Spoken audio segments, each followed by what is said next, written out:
Hello viewers, आज की video में हम तैयारी कर रहे हैं कक्षा 9वीं हिंदी की निदानात्मक बुक का सॉल्यूशन हम कर रहे हैं। और आज के वीडियो में पेज नंबर 86, 87 और 88 का सॉल्यूशन करेंगे। इसके पहले के जो भी हैं वह हम कर चुके हैं उनका सॉल्यूशन, और इस प्रकार से हमने इस पूरी ही बुक का सॉल्यूशन कर लिया। यदि आपने नहीं देखा हो तो चैनल पर देखकर इसका पूरा हल अपनी बुक में कर सकते हो। तो शुरू करते पेज नंबर 86। प्रश्न नंबर तीसरा है, समास कितने प्रकार के होते हैं। इसके पहले के प्रश्न नंबर 1 और 2 हम पेज नंबर 85 के सॉल्यूशन के साथ कर चुके हैं। तो समास कितने प्रकार के होते हैं, तो इसका उत्तर है समास 6 प्रकार के होते हैं। इसके बाद चौथा प्रश्न है, विदेशी भाषाओं से आए शब्द क्या कहलाते हैं। तो विदेशी भाषाओं से जो शब्द आए उन्हें आगत शब्द या विदेशी शब्द भी कहते हैं। इसके बाद अगला है, किसी कार्य को करने या होने का बोध कराने वाले शब्द क्या कहलाते हैं। तो ऐसे शब्द जो किसी कार्य के करने या होने का बोध कराते हैं उन्हें क्रिया कहते हैं, क्रिया। अगला है, अंधकार का तद्भव रूप लिखिए। तो इसका उत्तर है अंधकार का तद्भव रूप अंधेरा है, अंधेरा। 7वां क्वेश्चन है, आंखों का तारा का अर्थ लिखिए। तो आंखों का तारा एक मुहावरा है और आंखों का तारा का अर्थ बहुत प्यारा है। ठीक है, इसका अर्थ होता है बहुत प्यारा। इसके बाद 8वां प्रश्न है, प्रथम पद प्रधान हो तो कौन सा समास होगा। तो इसका उत्तर है प्रथम पद प्रधान हो तो अव्ययी भाव समास होता है, अव्ययी भाव समास। प्रश्न नंबर 9वां है, लोक में प्रचलित उक्ति क्या कहलाती है। तो इसका उत्तर है लोक में प्रचलित उक्ति लोकोक्ति कहलाती है। इसके बाद 10वां है, बल शब्द में वान प्रत्यय लगाने से कौन सा शब्द बनेगा। तो इसका उत्तर है बलवान। बल शब्द में वान प्रत्यय लगा देंगे तो बलवान बनेगा। इसके बाद 11वां प्रश्न है, प्रचलित शब्द से उपसर्ग व प्रत्यय अलग कीजिए। तो प्रचलित में प्र उपसर्ग है और इत प्रत्यय है। इसके बाद 12वां क्वेश्चन है, ठोकर मारना मुहावरे का अर्थ लिखिए।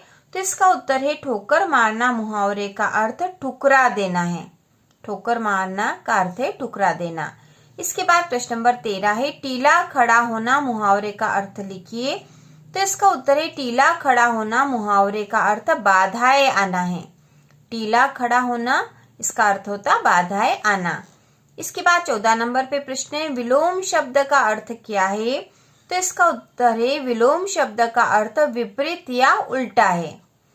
इसके बाद प्रश्न नंबर 15 है, प्रत्यय शब्द में कहाँ जुड़ते हैं। तो इसका उत्तर है प्रत्यय शब्द के अंत में जुड़ते हैं। ठीक है, प्रत्यय शब्द के अंत या बाद में जुड़ते हैं, तो इसका उत्तर है। इसके बाद अगला जो पेज नंबर 87 है इसका सॉल्यूशन हम कर रहे हैं। तो यहाँ प्रश्न है, सत्य असत्य लिखिए। इसका पहला है, विचार विनिमय के माध्यम को भाषा कहते हैं। तो ये कथन सत्य है। दूसरा है, राम पढ़ता है संयुक्त वाक्य है। तो कथन असत्य है क्योंकि यह एक सरल वाक्य है। तीसरा है, मुंह की खाना का अर्थ मुंह से खाना है। तो यह कथन असत्य है। चौथा है, खाना क्रिया शब्द है। तो यह कथन सत्य है क्योंकि खाना एक क्रिया है। इसके बाद 5वां जो है, शब्द के आगे जुड़ने वाले शब्दांश उपसर्ग कहलाते हैं। तो यह सत्य है। 6ठे नंबर पे, हवा से बातें करना का अर्थ तेज गति से भागना। तो यह भी सत्य है। अगला 7वां है, श्याम भी जाएगा में भी क्रिया शब्द है। तो यहाँ पर असत्य है। इसके बाद अगला है, मोटाई शब्द में ई उपसर्ग जुड़ा है।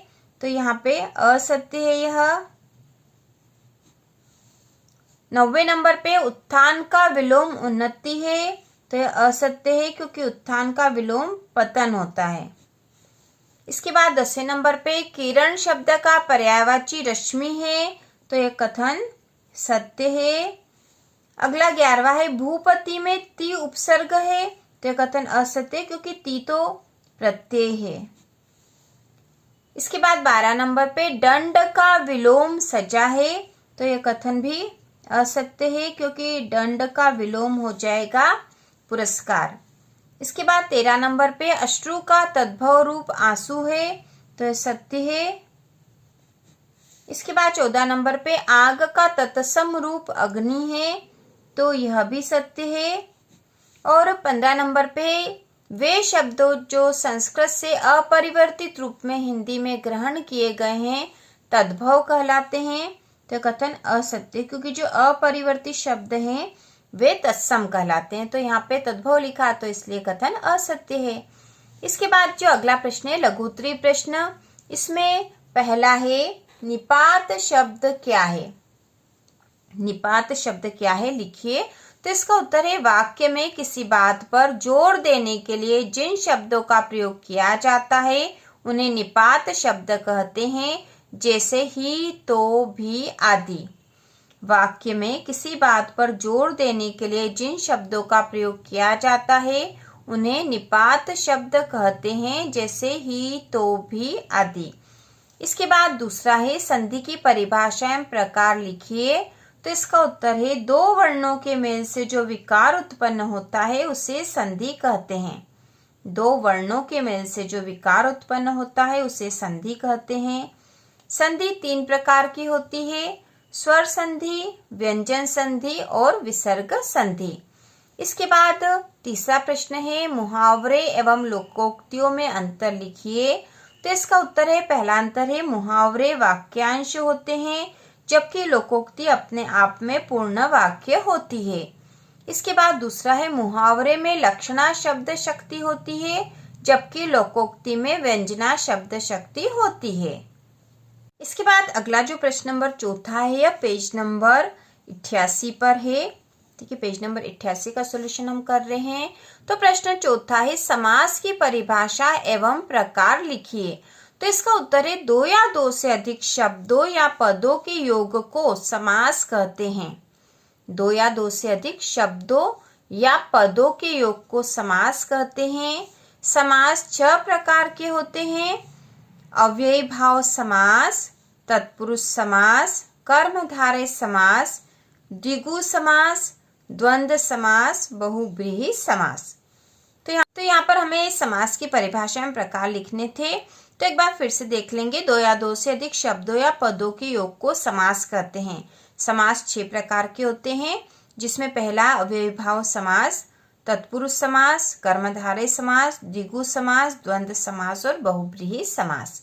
इसके बाद अगला प्रश्न नंबर 5वां है तत्सम शब्द क्या होते हैं, उदाहरण सहित लिखिए।